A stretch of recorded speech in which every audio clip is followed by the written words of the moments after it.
Exploding head, shocking revelation. This man thought he rescued a helpless puppy. What he brought home will terrify you. Viral mystery solved. Fearful face. The rain had just begun to fall, a light, insistent drizzle tapping against the windshield of the Ford F-150 as Mark drove down the lonely stretch of Route 66, the kind of forgotten country road that slices through the dark heart of rural Pennsylvania. It was late, past midnight, the kind of late where the world feels surrendered to shadow, where every rustle in the tall cornfields seemed to whisper a warning. He was dead tired after a grueling double shift at the Harrisburg plant, and eager for the familiar solace of his home, but fate, the cruel, silent architect, had other, far stranger plans. Up ahead something moved.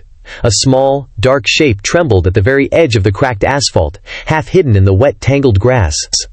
Mark, a man whose heart was built on simple decency, slowed the truck, squinting through the sweeping wipers and the curtain of rain. At first he thought it might be a scrap of black tarp or maybe a terrified kitten, but then the shape lifted its head in a movement too fragile to be debris, and two enormous, glassy eyes reflected, unsettlingly bright, in the beam of his headlights. His own heart constricted, a physical, painful clench of protective instinct. It was minuscule, impossibly fragile, and shivering violently in the sudden chill of the late autumn storm. "Oh no, you poor thing," Mark muttered, his voice rough with sudden empathy, pulling the heavy truck over abruptly, its tires spitting gravel onto the shoulders. He stepped out, the rain instantly soaking the shoulders of his plaid shirt, and crouched low near the trembling creature, the muddy scent of the roadside filling his nostrils. It was no bigger than his palm, with slick, jet-black fur plastered flat and glistening from the deluge. Its ears seemed disproportionately large for its tiny head, and its little body shook with such profound, uncontrollable spasms that it seemed the cold, dark night might simply swallow it whole. Mark's first primal thought was one of white-hot anger. Puppies. Someone, some cruel monster, had abandoned this utterly helpless infant, left it here on this desolate road to die a slow, cold death in the wet grass, and the rage rose bitter in his throat. "Who could do this?" he whispered, carefully, extending his hand, palm up, toward the pitiful form. The creature didn't bark, didn't offer a familiar puppy whimper. Instead, it let out the faintest, highest-pitched squeak, almost identical to a newborn kitten's cry, a sound so unnatural it made him hesitate for a fraction of a second. Its tiny, needle-sharp claws, however, clung desperately to Mark's calloused fingers as he lifted it from the ground, a desperate, silent plea for life. The weight, or the shocking lack of it, nearly shattered his composure, and he realized it couldn't have been more than a few weeks old, separated from its mother far too soon. Mark cradled it gently against the protective warmth of his chest, shielding it entirely from the relentless rains. The creature blinked up at him with those wide, liquid black eyes, an unsettling intelligence seeming to shine through the vulnerability, as though it recognized, definitively, that he was its only, absolute chance. In that instant, a profound, irreversible shift occurred in the deepest part of Mark's heart, a silent promise made between man and fragile life. He wasn't just picking up a stray animal, he was saving a soul, and the weight of that responsibility settled heavily upon him. Back inside the dry cab of his truck, Mark carefully wrapped the trembling little body in an old, soft flannel shirt he always kept behind the seat for emergencies. "It's okay, little one, you're safe now, I promise," he murmured, his breath stirring the fine, wet fur. The puppy curled instantly into the engulfing warmth, its tiny tongue peeking out as it drifted, immediately, into a deep, exhausted sleep, its grip on the flannel surprisingly tenacious. The drive home, the last 20 minutes along the dark highway, felt utterly surreal, as if he were carrying a ticking mystery beside him. Mark kept glancing at the bundled shape, his heart softening with every shallow, perfect breath it took, the exhaustion momentarily forgotten in this new, urgent focus. But as the minutes ticked by, he couldn't entirely shake a creeping, unsettling thought, a whisper of doubt that refused to be silenced. Something about this creature was off, distinctly different from every puppy he'd ever known. Its head was strangely, almost perfectly, rounded, unlike the tapering snout of a typical dog breed. Its eyes were not only larger and darker, but almost too expressive, unnervingly deep, giving the impression of an ancient, silent wisdom. And its movements, even in weakness, seemed unnervingly agile, far too fluid, as if it wasn't struggling to survive, but instead was adapting, silently watching, and instantly learning its new environment.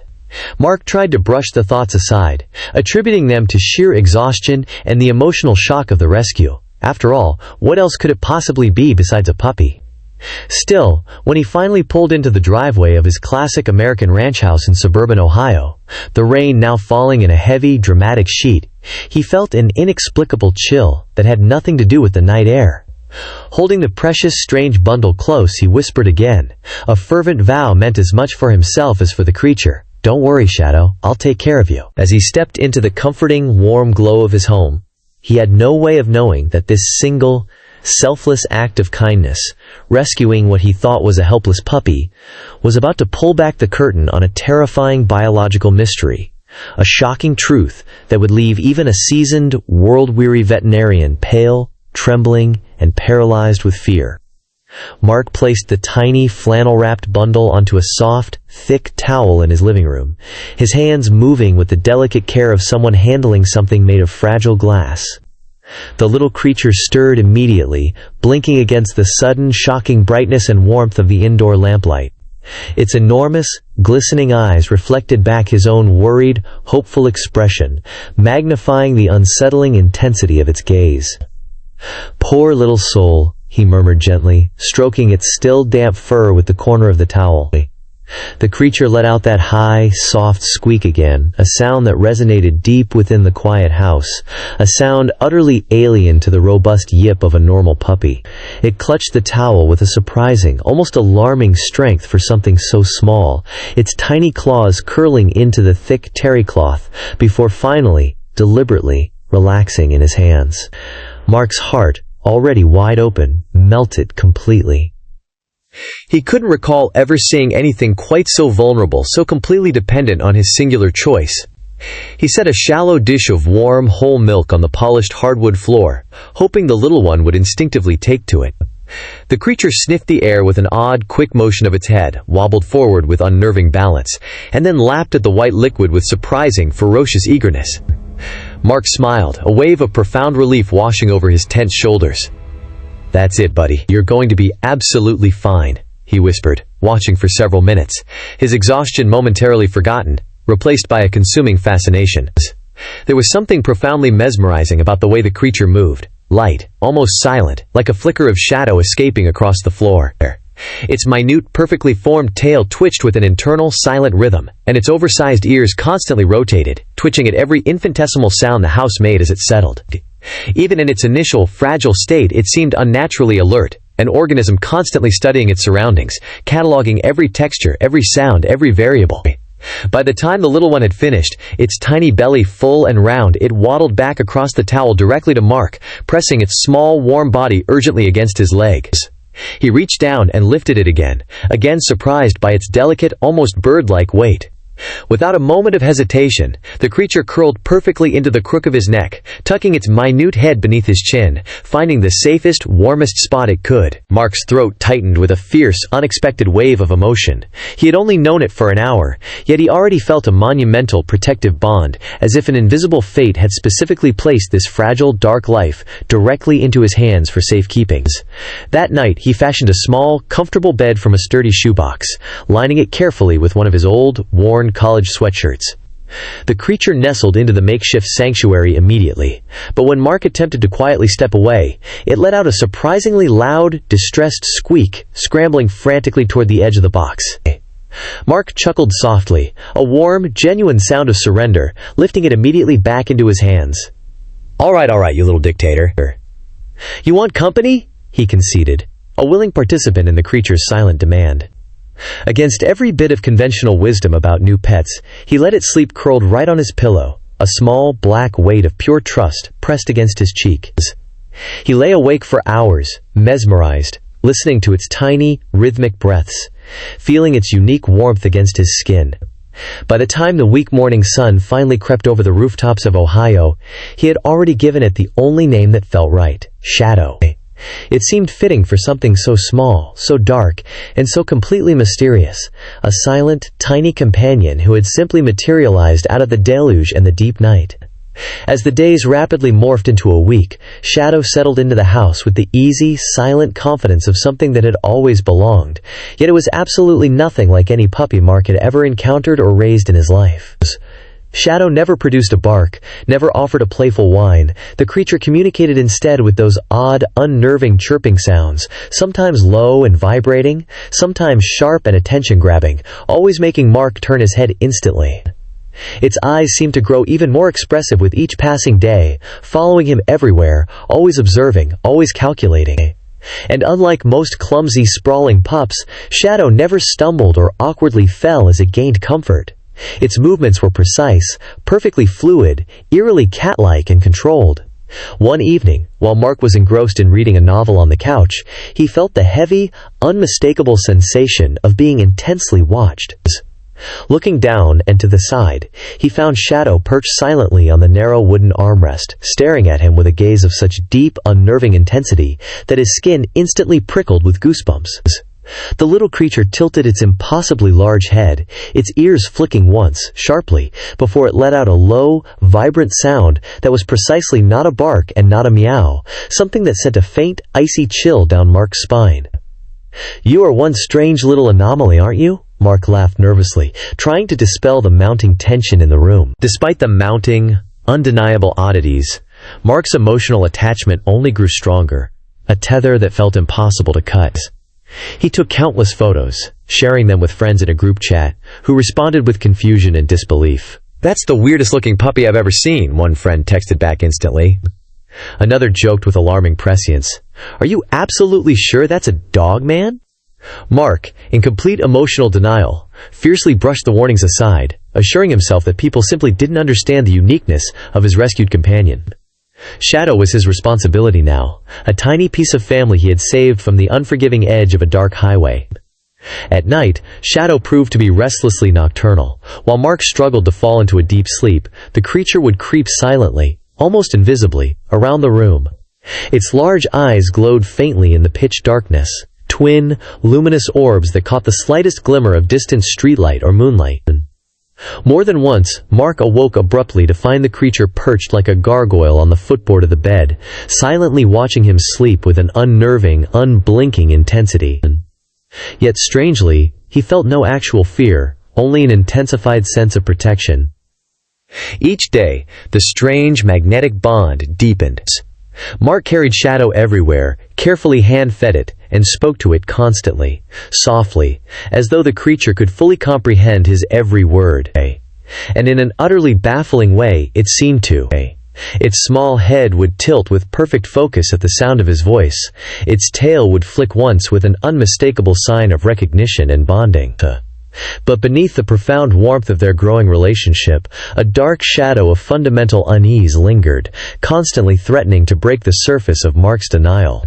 The more time he spent with Shadow, the more absolutely certain Mark became of a profound, impossible truth. This was not just a puppy. It was something else entirely, something he could not possibly name, and very soon, a revelation was coming that would force him to confront the terrifying reality. At first, Mark had been a master of self-convincing, arguing internally that Shadow's many quirks were simply part of being a unique, young pup with a peculiar backstory. But as the days rolled into a full month, the little creature's biological oddities became aggressively, definitively impossible to rationalize or ignore, creating a mounting, unbearable cognitive dissonance. For one, Shadow never barked. Not a single solitary time. No excited, playful yips. No hungry whines for the food bowl. No enthusiastic, bounding greeting at the door when Mark came home. Instead, there were those deeply unsettling, high-frequency chirping sounds that echoed with bizarre acoustic properties in the quiet house, sometimes soft and musical like a rare bird, sometimes sharp enough to make the fine hairs on Mark's arms literally stand on end. Each time, Shadow's wide, deep black eyes were fixed unblinkingly on him, almost as if the creature were performing an experiment, scientifically testing his tolerance and reaction to the foreign sounds. Then there was the way it moved, the chilling perfection of its locomotion. Unlike the predictable, chaotic clumsiness of a normal, growing puppy, Shadow was unnervingly, impossibly graceful. Its tiny body glided across the polished floor, its claws clicking softly against the wood in a sound more like a tiny, specialized tool than a pet. It could effortlessly leap onto the highest furniture, heights Mark would have sworn were physically impossible for its size, in a single, fluid, breathtaking motion. He watched one evening, stunned and speechless, as it scaled the back of his massive sectional couch, instantly balancing perfectly on the razor-thin edge like a miniature, hyper-efficient predator, surveying its territory with cold, calculating composure. Friends and neighbors who dropped by were quick to notice the biological discrepancies, their voices laced with cautious, nervous reservation. "That genuinely doesn't look like any puppy I've ever seen, Mark," a cautious neighbor named Susan said, watching Shadow creep with silent efficiency along the windowsill. "Are you certain you know what that thing is?" Mark, though he laughed it off with a hollow smile, knew the anxiety was a sharp, unrelenting needle pricking at the back of his mind. He didn't want to admit it, but the chilling, inescapable truth was aggressively gnawing at his rational facade. At night, the fundamental strangeness became undeniable, a terrifying certainty. Shadow seemed most intensely alive when the house went completely dark, a silent, hyperactive scout operating under the cover of night. Its eyes truly glowed in the darkness, twin, spectral orbs that caught and amplified the slightest, most distant glimmer of light. Food became another perplexing, frightening puzzle. Shadow fiercely and completely refused to touch dog kibble, no matter how Mark painstakingly disguised the pieces. Milk and soft scraps of cooked chicken worked for a while, but then the creature began exhibiting dark, unusual carnivorous preferences, sniffing with intense hungry curiosity at raw red meat, and even hissing faintly, a sound like pressurized steam, when Mark tried to pull a plate of steak away. Puppies didn't hiss. Despite the towering pile of biological red flags, Mark could not, would not, bring himself to turn away from the innocent attachment he felt. The emotional bond they had forged, in that cold rain on Route 66, was profound and terrifyingly real. Shadow still curled innocently against his chest on the worn sectional, still chirped softly when he came home from a hard day's work, a sound that felt undeniably like a greeting. But deep inside, Mark's worry swelled into a dark, suffocating wave of panic. What if he wasn't caring for it properly, fundamentally misunderstanding its deepest needs? What if, far more frighteningly, it wasn't even biologically safe for him to keep this unknown creature in his home? The inevitable final tipping point arrived one tense, silent evening when Mark carried Shadow outside for a few minutes to feel the cool grass beneath its paws. A neighbor's large golden retriever, usually friendly and boisterous, began to bark loudly, aggressively, from across the white picket fence. Shadow instantly stiffened, its tiny body trembling uncontrollably, not with fear, but with something Mark recognized as pure, dark, elemental aggression. It let out a low, deeply guttural, resonant sound that Mark had never, ever heard before. A sound that absolutely did not belong to any puppy on the planet. A sound of ancient, reptilian warning. The barking golden retriever instantly went silent, its tail tucking completely between its legs, the large, powerful dog backing away quickly without another sound, its instinctual fear undeniable. Mark's stomach violently dropped. He stood absolutely frozen solid, clutching Shadow tightly in his arms, the terrifying reality of the moment finally breaking through his denial. For the very first time since that fateful night on the highway, he wasn't just unsure what he was holding. He was absolutely, physically afraid of it. And that night, utterly unable to function under the weight of the chilling certainty any longer, Mark made the only decision left to him, a choice that could mean the end of their bond, or worse. Tomorrow, at first light, he would take Shadow to the one man who would know the shocking truth, the local veterinarian, Dr. Alan Peterson. The next morning dawned gray, cold, and heavily overcast, as if the very sky above the suburbs of Ohio carried the full, agonizing weight of Mark's deep unease and dread. He placed Shadow gently into a small, plastic carrier lined with the familiar flannel blanket, his hands shaking slightly. The little creature chirped softly, its wide, black eyes blinking up at him with unnerving clarity, as if sensing the profound shift in the air, the fundamental nature of the life-altering visit. Mark swallowed hard, the fear a dry, metallic taste in his mouth. "It's okay, buddy," he managed to whisper, the lie feeling heavy on his tongue. "We're just going to make absolutely certain you're healthy."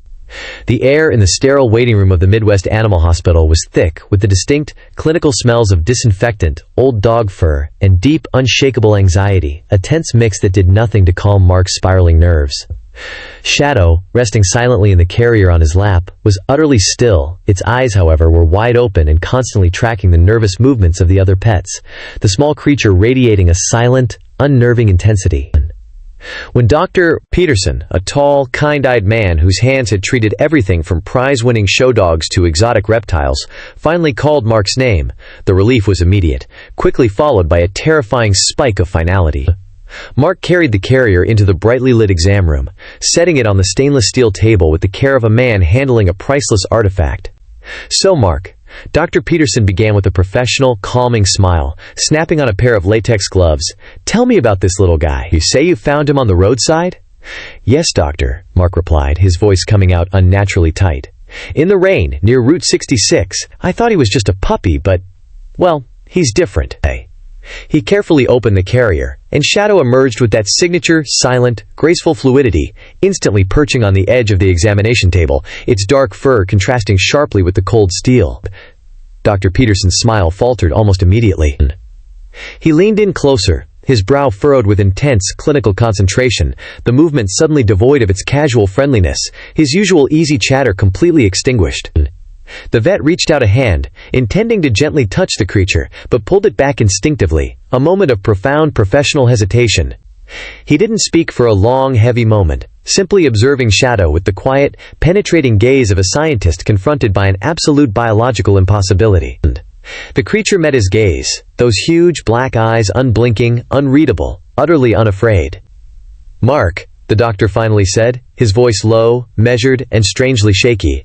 "I need to do a full examination. Please secure him as best you can." As Dr. Peterson performed the basic checks, his movements grew increasingly precise, almost surgical, the professional confidence bleeding away to be replaced by a growing, visible wave of shock. He felt the creature's jaw, tracing the tiny, perfect teeth that were entirely too numerous and unnaturally sharp for any known canine infant. He carefully examined the bizarre, rotating structure of its oversized ears, which seemed capable of picking up a shocking range of ultrasonic frequencies. When he placed the cold metal of the stethoscope against the creature's small chest, he listened for a beat that was far too fast, a heart that sounded impossibly resilient. The vet took a few silent steps back, running a trembling hand through his thinning hair, his face having gone a sudden, alarming, bloodless white. He looked at Mark, his eyes wide and fixed, the professional facade now completely shattered, revealing a man who was genuinely, profoundly terrified by the truth on his table. "Mark," the doctor whispered, the word barely audible over the hum of the fluorescent lights, his voice cracking with disbelief. "You didn't find a puppy on that road." He swallowed hard, his hands shaking uncontrollably now, dropping the latex gloves onto the steel table with a soft, final thud. "What you brought home? This isn't a domestic animal. This isn't even a mammal we have a category for. It's a juvenile of a species that shouldn't exist in the United States, or possibly anywhere known to science." The doctor leaned forward, his voice dropping to a harsh, desperate rasp, the awful, impossible truth tumbling out in a rush. "Those movements, the eyes, the sounds. Mark, look closely at the shape of its skull, the bone structure. We need to call the authorities. This is what the woods whisper about. This is a cryptid, Mark.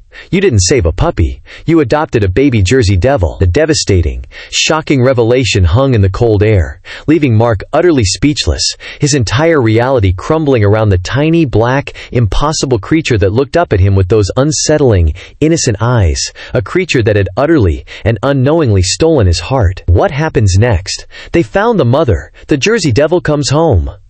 Remember too, if this story touched your heart, just imagine how many more we still have to share. Subscribe to Whisker Tales, hit the bell icon, and join us for every next video of courage, loyalty, and second chances.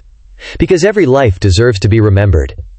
Exploding head shocking vet reveal. It's not a puppy. Man finds Jersey Devil cub on I-78. Terrifying wildlife trafficking mystery. Revolving light. The drive from Mark's quiet Ohio suburb toward the city felt agonizingly endless, a tense, silent pilgrimage carrying a creature whose identity was now a terrifying, unsolved question.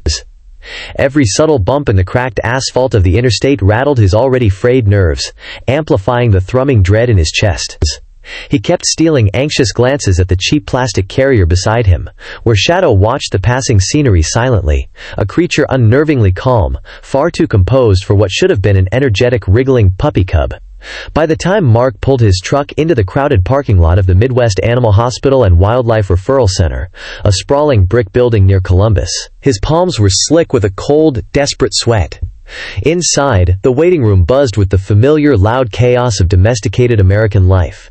The sharp, sudden yips of a terrier, the low, annoyed morrow of a Siamese, the heavy, clinical scent of disinfectant and anxiety hanging thick in the air.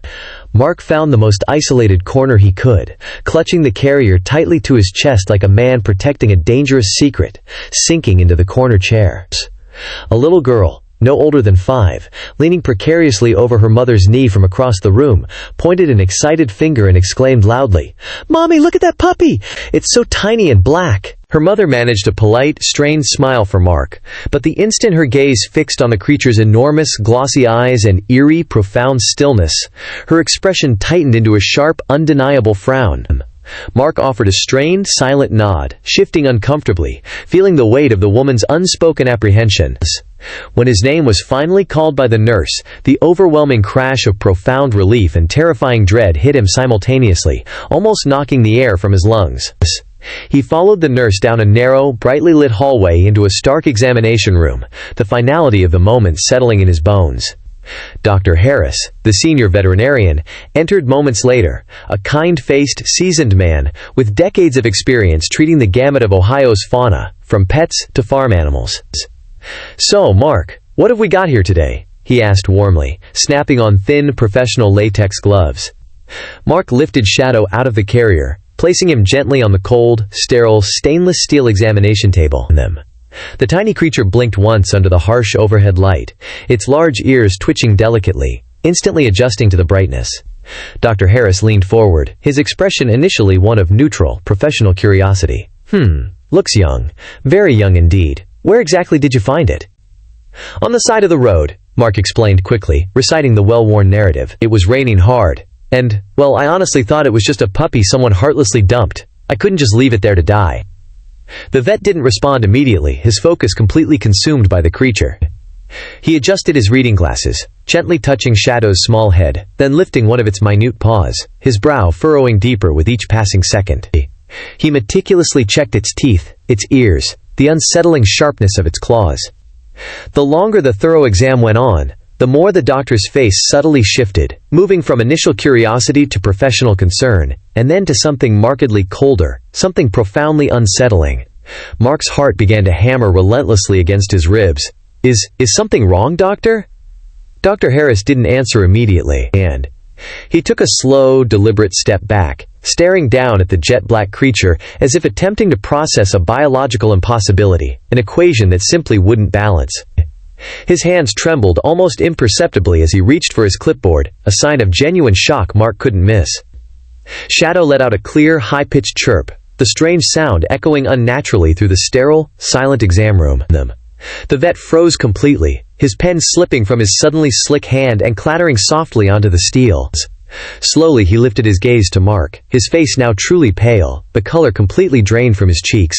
"You said you thought this was a puppy, Mark?" Mark nodded quickly, deep confusion tightening his chest like a vice. "Yes, doctor, isn't it?" Dr. Harris's throat worked visibly as he swallowed hard, trying to regain his professional composure. His voice was barely a strained whisper now, sharp with absolute disbelief. "No, Mark, this is absolutely not a puppy." The room went instantly, terrifyingly dead silent. Mark blinked, the words refusing to sink in, his mind struggling to reject the fundamental truth he was being presented. He glanced desperately at Shadow, who sat entirely calmly on the table, staring back with those enormous, unblinking black voids, and for the very first time, an icy, visceral chill crawled up his spine. What do you mean?" he asked, his voice cracking and barely recognizable as his own. The vet didn't elaborate immediately. He bent closer again, almost reluctant to touch the creature a second time, his movements cautious, almost fearful, as though he were handling something live and immensely dangerous. Finally he straightened up slowly, his expression utterly grave, all trace of the kind, welcoming doctor gone. Mark, I need to know precisely where you found this creature. Every single detail, right now. Mark's mouth went suddenly dry, his mind frantically replaying the simple image of the rain, the desolate roadside of Route 66, the moment he had scooped up the trembling figure, but nothing in that memory prepared him for the burning, desperate intensity in Dr. Harris's eyes. Whatever Shadow was, it was not the helpless stray he had offered shelter to, and the final, crushing truth, Mark realized with a profound, terrifying sinking of his heart, was going to be far more dangerous and world-altering than he could have ever conceived. The suffocating silence in the exam room stretched painfully, broken only by the faint, clinical hum of the overhead fluorescent light. Mark shifted nervously, his eyes darting frantically between Dr. Harris's pale face and the small creature perched with alarming poise on the steel table, while Shadow tilted its head, those wide, black eyes glinting, seemingly understanding every single word left unspoken. Finally, the vet exhaled slowly, adjusting his glasses with noticeably unsteady hands. "Listen carefully, Mark," he said, his voice dropping to a low, intense whisper. "This is not a puppy, not even close to a domestic canine." Mark blinked, the words now sinking in with the painful final weight of sinking stones in his aching chest. "Then what is it, doctor?" Dr. Harris visibly hesitated, as though saying the name aloud would somehow grant the truth more power and more terrifying weight. He leaned closer to the creature, deliberately pointing out its oversized, specialized ears, its unusually pronounced jawline, the unnatural length and sharpness of its tiny claws. Puppies don't develop features like this. Their eyes don't possess this reflective quality, this inner glow. Their movements are never this precise, this calculated. What you've brought here, Mark, is not a domesticated animal. It's a cub of a wild species. Mark's stomach violently dropped to his feet.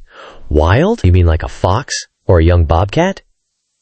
The vet shook his head grimly, his gaze never leaving Shadow. No, not a fox, not any ordinary, recognizable animal you'd see roaming nearby. This is the juvenile of a species you should never, ever have been near in the first place. He straightened up, his face a ghostly pale mask of professional terror. Mark, you've been keeping a predator in your home, one of the most protected and secretive animals known to this region. The words crashed over Mark like a sudden, violent downpour of frigid water. He looked down at Shadow, still nestled calmly on the table, its tiny chest rising and falling rhythmically, looking like the most harmless thing in the world. A predator?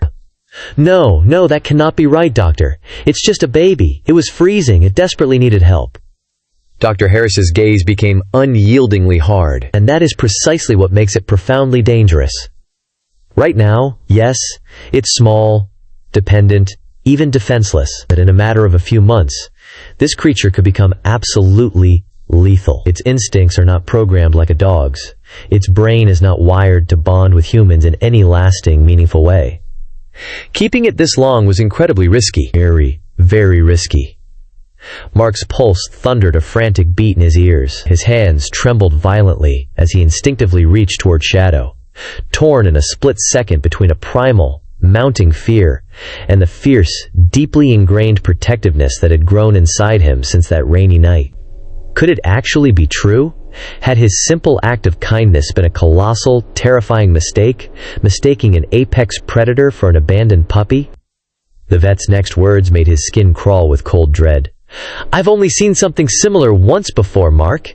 It was when state authorities confiscated an illegally trafficked exotic cub. People believe they're cute, manageable pets when they're small, but they grow rapidly, and they never, ever forget their true nature." He paused, swallowing hard, his voice thick with professional warning. "Where, exactly, did you find it?" Mark's voice shook, thin and reedy. "On the roadside, near the woods, alone." Dr. Harris exchanged a grim, meaningful look with his attending nurse. "If there's one cub, Mark, there may be more. And if its mother is out there, well, you understand the danger." He trailed off, the horrific warning hanging unspoken but profoundly felt in the air. Mark's heart pounded relentlessly, threatening to burst from his chest. He stared down at Shadow, innocent, fragile, clinging to the edge of the towel like any lost, dependent creature seeking warmth. Yet now, every single feature looked devastatingly different. The needle-like sharpness of its claws, the cold, calculating glint in its eyes, the strange, echoing chirping it all suddenly, terribly, made perfect, chilling sense. Shadow wasn't a puppy. he never had been. And the shocking realization left Mark with a final, terrifying, consuming question. What on earth had he truly brought into his home? And what was he supposed to do with it now? The room felt significantly colder now, though the temperature hadn't changed, only the devastating weight of Dr. Harris's unvarnished truth. Mark sat utterly frozen, his gaze locked on Shadow, who nestled quietly on the towel, licking its paws with an eerie, unnerving calm. He wanted desperately, violently, to see just a misplaced puppy, but the truth had shattered the fragile illusion wide open, leaving him exposed to the stark reality of the natural world. Dr. Harris pulled up a rolling stool and leaned forward, his expression now less horrified and more grimly patient. Mark, I need you to listen very carefully. What you've been nurturing is not a dog, it's a cub. And given the advanced features, I strongly suspect it's a very young gray wolf cub. Or, more worryingly, possibly something much rarer and more exotic, smuggled here via a major illegal wildlife trafficking route. Mark's mouth was desert dry. A wolf? The word felt foreign, impossible to attach to the fragile, trusting creature curled near his side. No, doctor, that doesn't make any sense. Wolves don't just show up abandoned on interstates around here. You are absolutely correct, Dr. Harris admitted, his voice low and serious. And that, Mark, is why this situation worries me to my core. If it's a genuine wolf pup, then its protective mother may have been nearby. Or, far worse, killed. Wolves are intensely protective, and they do not abandon their young without a catastrophic reason. He paused, his eyes narrowing with the dark speculations. But there is a far more likely and, frankly, darker possibility. Mark leaned forward, the icy dread now an open, clawing wound in his chest. What possibility, doctor? To Lickley. The vet sighed heavily, the sound of profound weariness. Illegal wildlife trafficking. People smuggle high-value exotic animals across the U.S. borders, selling them on the black market for staggering prices as status pets. Cubs are easy to move because they're small. They fetch exceptionally high prices. However, many die in transit. Those that survive are often instantly abandoned when their buyers realize the terrifying reality. They can't control a developing apex predator. The words struck Mark with the force of a physical blow, generating a searing, profound anguish. He pictured Shadow ripped from its mother, left in a dark, cramped cage, transported like disposable cargo. So, you're saying someone just dumped him? Harris. Dr. Harris nodded slowly, the confirmation a heavy, damning sound. It's a depressingly common pattern. Traffickers often abandon the animals the moment authorities get too close to the drop-off point. A dark, rainy roadside. It fits the pattern perfectly. Mark rubbed his face with trembling hands, clutching desperately to the vanishing image of Shadow as a simple, lost puppy. But piece by chilling piece, the entire puzzle formed a single, horrifying picture. The strange, chirping cries, the eyes that glowed in the darkness, the razor-sharp claws, it all chillingly aligned with something wild, something profoundly untamed. The vet's tone softened slightly, but his words carried the full, final weight of professional authority. Mark, I don't for a second doubt your generous, heroic intentions. You saved this animal's life. But wild animals, even tiny cubs, do not shed their primal instincts. They cannot be reliably trained or domesticated like dogs. Keeping one is both incredibly dangerous for you and fundamentally unfair to the creature. It desperately belongs in a specialized wildlife sanctuary or rehabilitation facility staffed by experts.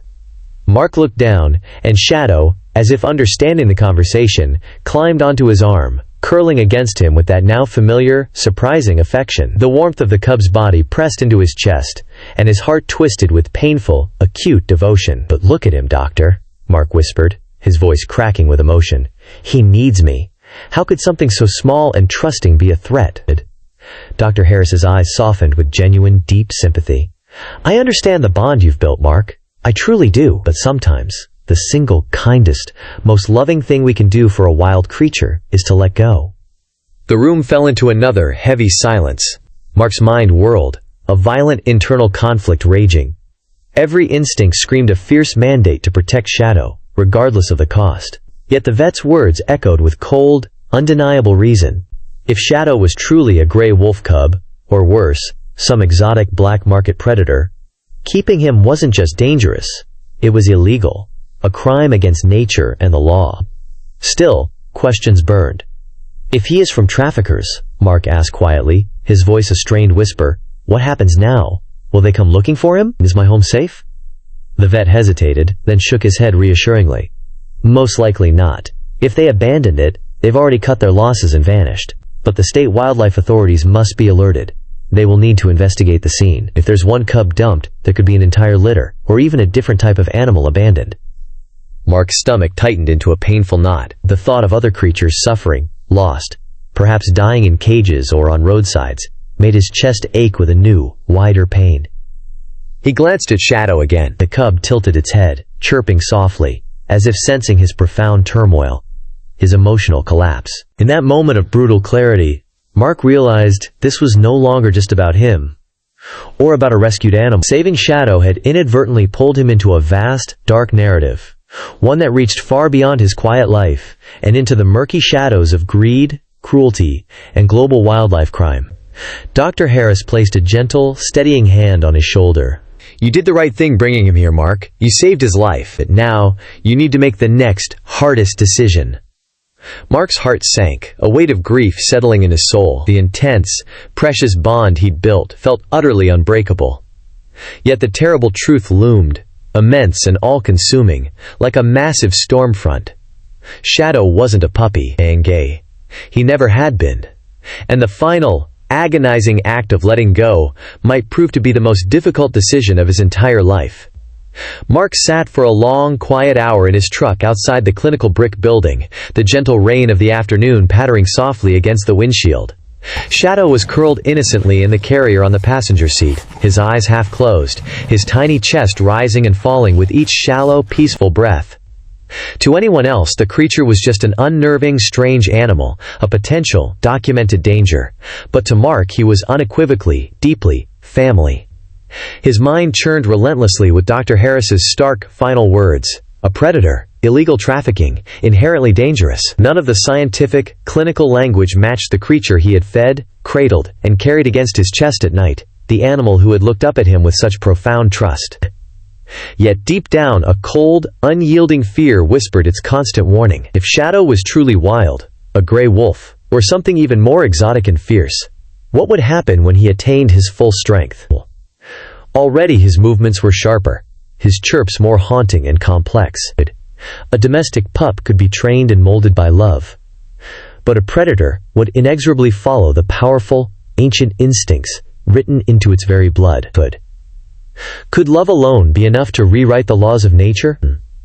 Mark's hands gripped the steering wheel so tightly his knuckles turned white, tearing him violently between two different, impossible worlds. On one side was his exposed, aching heart, screaming to protect Shadow, to defy the law, to challenge the wilderness, no matter the catastrophic personal cost.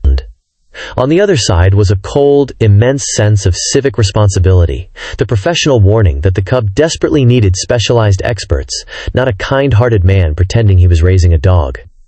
He thought of his neighbors, the little girl who had pointed and called Shadow a puppy.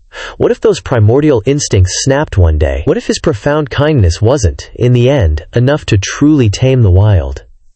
The agonizing dilemma weighed on him like a physical stone. Keeping Shadow meant risking the safety of others, and possibly his own life. Giving him up meant irrevocably breaking a bond that had rooted itself deep within Mark's very soul. Either choice felt like a devastating, personal loss. And Shadow stirred in the carrier, letting out a single, soft, questioning chirp, his eyes opening fully to meet Mark's tortured gaze. The look was innocent, trusting, almost pleading. Mark's chest ached with unbearable grief. How could something so small and helpless be scientifically defined as a threat? Oof. Mark exhaled a long, shaky breath, the sound of absolute surrender.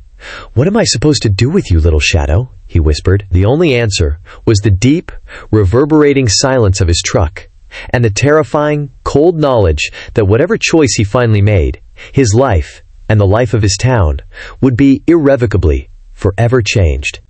By the next day, the small, unique story had exploded far beyond the confines of Mark's quiet Ohio neighborhood. A nosy neighbor, who had snapped a grainy, unsettling photograph of Shadow through Mark's kitchen window, had posted it to a local Facebook community group with the viral caption, Man rescues mysterious puppy, but is it really a dog? Scary predator? Within mere hours, the post went astronomically viral, jumping from the local group to national Reddit threads and Twitter feeds. The comments flooded in, a terrifying digital tsunami of opinion. Some people were instantly charmed. So cute! Look at those enormous soulful eyes! #SaveShadow. Others were instantly sharply alarmed. That is no puppy. That is a wild animal. Report him immediately. #DangerousWildlife.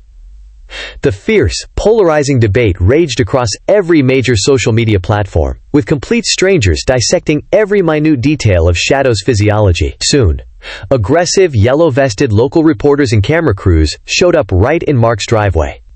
Microphones were thrust into his face as they fired rapid-fire questions. Is it true you've been raising an illegal wild cub? Did you know it could be potentially fatal? What is your final decision? Mark, overwhelmed and fiercely protective, shielded Shadow in his arms, turning his back and refusing to answer. The cub merely blinked calmly at the glaring cameras, its unsettling stillness only deepening the public's frantic, global fascination. Within days, the small town was violently divided. At the local Ohio grocery store, elderly strangers would approach Mark to praise his moral courage. "You saved that poor, helpless thing," one woman said, squeezing his arm fiercely. "You are a true American hero of compassion." Yet, at the town park, others whispered loudly behind his back, "Completely irresponsible. That wild animal could attack a child. It's a risk to everyone." Children particularly were captivated by the saga. They begged their parents to drive past Mark's now famous house, hoping for a single glimpse of the mysterious creature in the window. To them, Shadow wasn't a danger. He was a living, breathing fairy tale. Teachers even used the story in local classrooms, sparking complex debates about compassion, ethical responsibility, and the laws of the wild. But not everyone was enchanted by the viral narrative. Town council officials grew deeply concerned. Rumors violently circulated that state wildlife authorities and the U.S. Fish and Wildlife Service had been formally alerted. Some officials feared Shadow could be harboring a rabies strain or another unknown zoonotic disease. Others issued dire warnings about the irreversible danger of imprinting wild, exotic animals on humans. The word confiscation began to spread like a fire in the dry grass, sending a cold, sharp jolt of panic through Mark's chest. The local evening news station, broadcasting from Cleveland, ran a dedicated, prime-time segment on the story. The anchor's voice was grave and dramatic. "A man in our quiet community believes he rescued a puppy, but experts now confirm it may, in fact, be a dangerous, illegal wild cub. Should such animals be legally allowed in private homes? Or does compassion for the individual outweigh the collective safety risk?" Clips of Shadow played on a horrifying loop, his wide eyes, his strange, chirping cries, leaving viewers across the Midwest both captivated and deeply unsettled. Mark felt the walls of his private life closing in rapidly. The intense, precious bond he shared with Shadow was intensely personal, but now it had become an urgent, sensational public spectacle. Each new headline, each town hall debate chipped away violently at his certainty. He was no longer just a kind man who had saved a helpless creature. He was the volatile center of a major controversy that was dangerously dividing his entire American towns. One night, while attempting to give Shadow a final, quiet walk in his secluded backyard, Mark overheard his two next-door neighbors arguing fiercely over the high fence line. "That wild animal does not belong in a private house," one snapped angrily. "If it's wild, it's a danger to our pets and children."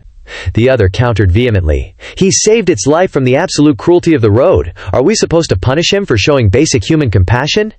Their strained voices carried on the cool night air, echoing Mark's own inner, desperate turmoil. The pressure from the external world mounted unbearably. People he had never met before left aggressive, anonymous notes on his doorstep, some desperately urging him to keep Shadow forever, others harshly demanding he surrender the cub to authorities immediately. A small vocal group of protesters even gathered outside his house with hastily scrawled signs, "Protect wildlife and safety first." The once quiet, peaceful street now felt like a giant, unstable public stage, and Mark stood alone at its center, every single move, every silent thought, fiercely scrutinized by the watching world. Through it all, Shadow remained beautifully, terrifyingly unchanged. He still curled instantly against Mark's chest every night. He still chirped softly when Mark returned home from the store. He still watched him with those haunting, knowing, black eyes. To Mark, the creature was just shadow, small, fragile, and absolutely dependent. But to the town, the nation, and the entire world watching online, he had become something far, far larger. A powerful symbol. Some people saw him as a small, furry miracle, irrefutable proof of human kindness and grace. Others saw him as a devastating, ticking threat, irrefutable proof of human recklessness and hubris. And in the profound chasm of that public divide, Mark realized something terrifyingly true. The final decision of what to do with Shadow might no longer be his own to make. The pressure, both internal and external, became completely unbearable. Each passing day, more official-looking letters arrived in Mark's crowded mailbox. Finally, a thick, formal letter arrived that made his chest seize up completely. It was an official document from the State Wildlife Authority, formally requesting, demanding, that he immediately bring the animal in for a full, mandatory evaluation and assessment. The stiff paper trembled violently in his shaking hands as he read the final, cold lines. This was no longer just a difficult personal choice. The law was officially stepping in. That final night, Mark sat on his living room floor, the familiar scent of old flannel and Shadow's unique, earthy musk filling the air. The cub curled securely in his lap. The cub purred, if that was what the soft, rhythmic chirping was, softly in his sleep. Mark's hand stroked the creature's soft, unique fur again and again, his throat aching with unshed tears. Every protective instinct screamed a final, desperate mandate to fight, to secure Shadow, to rally against anyone who dared try to tear them apart. Yet Dr. Harris's words haunted him, a relentless, professional echo. It belongs in the wild. Keeping it is fundamentally unfair, Mark, to you and to him. Mark closed his eyes, imagining Shadow months in the future, fully grown, powerfully strong, his primordial instincts finally, irreversibly sharpened. Would the majestic creature still curl against his chest like this? Or would those wild instincts inevitably turn, as nature brutally demanded? The thought sent a cold, violent shiver down his spine. The next morning, Mark made the only choice that was left. It was a decision made not from fear, but from the deepest, most difficult form of love. He packed a small, personal bag containing Shadow's favorite small toy, the worn flannel shirt he had first wrapped him in, and the small, comforting towel. With each item, his grieving heart felt exponentially heavier. Finally, he placed Shadow gently into the carrier one last time. The cub chirped immediately in loud, sharp protest, pawing desperately at the confining bars, not possibly understanding the profound, final nature of the moment. Mark whispered, his voice thick with tears. "It's okay, buddy. I am not abandoning you. I am giving you what you truly deserve, a chance to be absolutely free." At the secure, government-run Wildlife Rehabilitation Center, uniformed officials met him with solemn, professional expressions. Papers were signed, complex questions answered with short, strained words. Then came the devastating, hardest part of all, physically handing over the familiar, heavy carrier. Mark lingered, his hand pressed firmly against the plastic side, his eyes burning with an acute, final grief. Shadow stared back, wide-eyed and unblinking, his massive, black eyes seeming to sense the finality of the goodbye. Tears finally broke free, blurring Mark's vision as he whispered the final, desperate words of release. "Thank you, little Shadow, for letting me be part of your story." The staff carried Shadow, the small black carrier clutched firmly, away down the echoing, silent hall, and the faint, diminishing sound of his distinctive chirps nearly broke Mark in two. He stood utterly frozen in the sterile hallway, his chest hollowed out by the immense, sudden silence. Yet deep inside, a quiet, profound peace began, almost imperceptibly, to stir. He had done the right thing. For the first time since he'd spotted the dark shape on the roadside, Mark finally understood the most difficult truth of all. Sometimes love means holding on to someone, but sometimes the true, agonizing definition of love means choosing to let go. The days immediately following the heartbreaking goodbye were heavy, suffocating with silence. Mark's suburban house felt emptier than it had been before the creature arrived, the profound absence of tiny chirps and wide, watchful eyes echoing painfully in every corner. corner. He caught himself instinctively glancing at the empty shoebox bed he had once made, listening for the soft tap of tiny claws on the hardwood floor. But the space remained utterly still.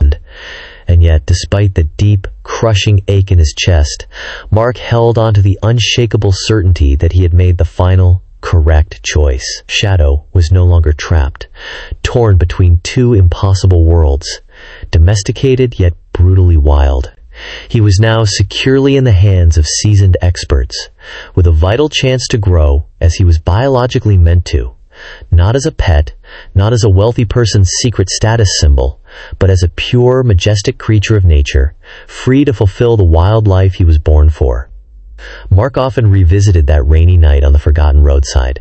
He had wholeheartedly believed he was simply rescuing a helpless, common puppy. In truth, he had stumbled into a far larger, more profound, and more dangerous story, one about the delicate, perilous boundary between simple kindness and complex, ethical responsibility. He had learned that compassion, real compassion, is far more than just the impulse to save something. It's the profound, heartbreaking courage to make the agonizing choices that sometimes shatter your own heart.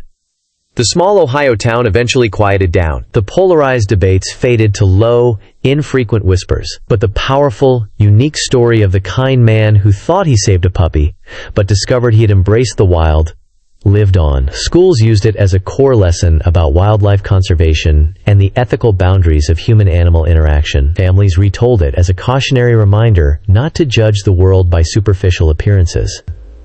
And to Mark, it remains something infinitely deeper, a constant, poignant reminder that life can surprise us with terrifying, beautiful revelations in ways we never possibly expect. On quiet evenings, he still deliberately walked the very same stretch of dark road where he had first found his companion. Sometimes, he swore he could almost hear that faint, tiny squeak again, seeing wide, black eyes glinting in the dark, wet grass.